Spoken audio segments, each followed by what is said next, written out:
The Endorfy Navis F280 is part of the all-in-one liquid CPU cooler lineup offered by the new brand Endorfy, formerly known as Silentium PC.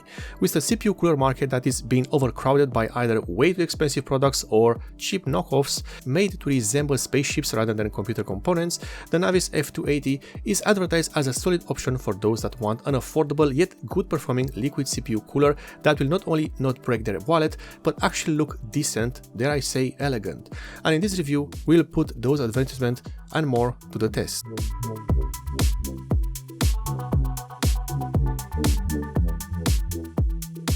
The Navis F280 is an all-in-one liquid CPU cooler that has plenty of features to make it sound like a great choice for your casual user and the power users alike. It uses two 140mm fans to push the air through a decently sized 280 radiator and uses a CPU block with an integrated pump design to keep things around the CPU socket neat and good looking with no clearance issues whatsoever. In terms of the pricing, this CPU cooler is quite well stacked against the competition, as you can get it right now for around 70 euros or US dollars, and there are plenty of these CPU coolers in stock all across Europe, which is great to see given the shortages of components we have had for the past year. With the Navis 280, Endorfy took a different approach in terms of the design, simply and make it work as best as it can. And they achieved just that, as this is a well-made and good-looking CPU cooler. No matter the computer you want to build, this CPU cooler will feel at home inside it. In general terms, we are talking about an all-black liquid CPU cooler, and that includes everything from the fans, the radiator fins, the tubes, and especially the CPU water block.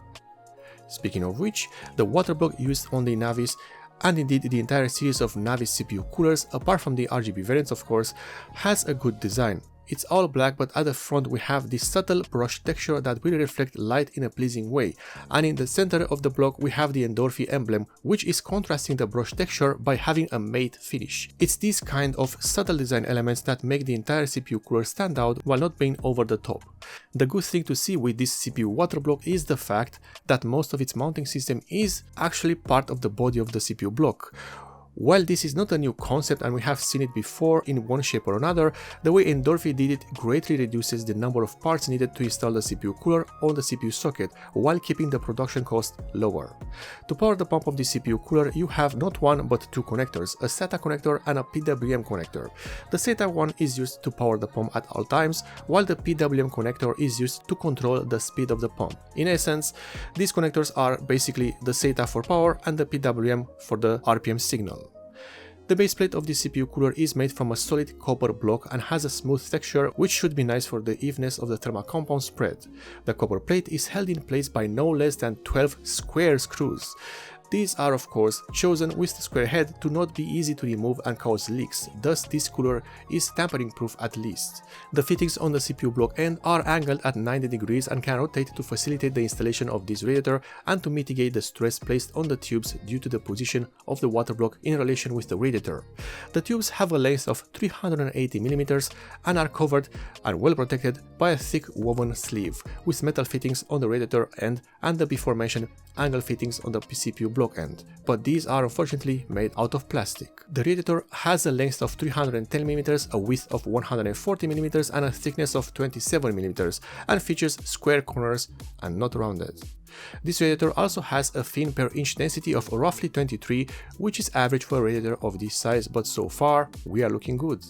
The fans used with the Navis are the Endorfy Fluctus 140 PWM.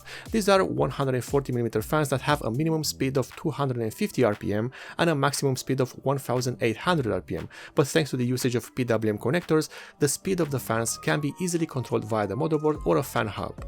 Other features found on these fans include rubber pads on both sides of the fan corners, which will dampen the vibrations caused by the impellers and protect the radiator from scratches. Other than that, the impellers are shaped to reduce noise and increase the static pressure for the radiator usage, but that is the norm these days with any decent fans. The packaging of this CPU cooler is nice and simple. It's a cardboard box with a cardboard tray inside, basic protection that is affordable and will work. In terms of the accessories, you will get the mounting system, a tube of thermal compound and a user manual, and that's about it. Nothing fancy. And speaking of the installation, while this mounting system looks intimidating, it really isn't. And that's because one of the key features that Endorfy offers with the Navis, the mounting bracket, is integrated into the CPU water block, which takes the guesswork out of the equation and makes the installation process easy. Speaking of, you take the backplate and place it on the back of the motherboard with the foam on the side of the motherboard. Then at the front of the motherboard you place the included plastic spacers with metal studs inside them. Once those are threaded into the backplate, you place the CPU water block over the CPU and place the included springs over the CPU water block and mounting studs, finally placing the thumb screws over the springs and tighten them in a cross pattern for an even spread of the thermal compound. And here is how this cooler looks like installed in the testing system. The all-black construction surely blends in with most if not all motherboards. Keep in mind though that I had to install the CPU water block sideways with the tubes pointing down. Due to the design of the VRM heatsink of the motherboard, they will interfere, but you might be able to install the cooler with the tubes facing to the side and thus the Endorfy logo pointing in the right direction. Before the testing starts, you will get to hear a noise sample of the CPU cooler with its two fans going from 0 RPM to their maximum RPM. I am doing this because while a decibel value is useful for comparing the performance of the coolers, it does not take into account the sound signature of the fans, which might include fan rattle, bearing ticking, and vibrations.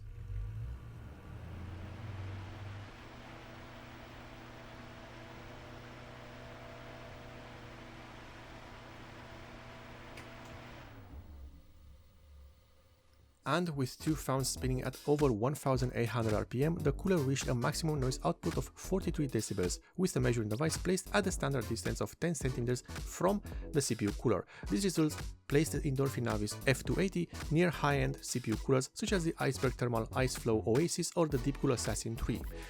It is a good result for what are two fans that spin quite fast. To test each CPU cooler, we are using an Intel i7 13700K CPU, which is running at its factory turbo boost frequency and maximum TDP.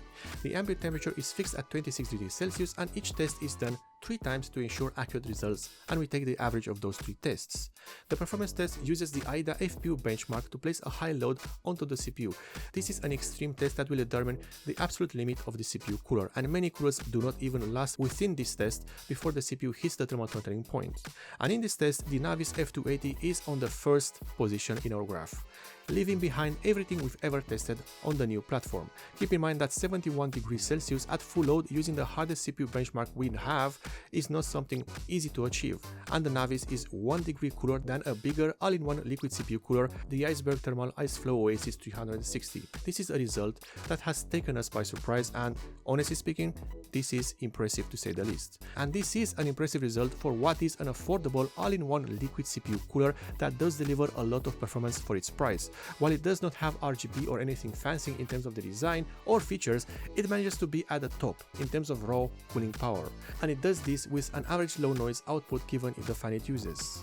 The Endorfy Navis F280 has to be one of the best liquid CPU coolers we've ever tested so far, and for a great price as well. Not only is the performance great, but the mounting system is one of the best around given its simplicity. The fans are reasonably quiet and the build quality is great overall. There is really nothing to complain about with this CPU cooler, especially when you look at the pricing of the other CPU coolers today, which makes the Endorfy Navis F280 even a better deal for end users. If there is one thing that this CPU cooler can improve, is the fact that the logo must be able to rotate to facilitate the different positions and orientations of the CPU water block based on the configuration of the motherboard and its VRM heatsinks. However, this CPU cooler ends up being one of the best we've ever had so far.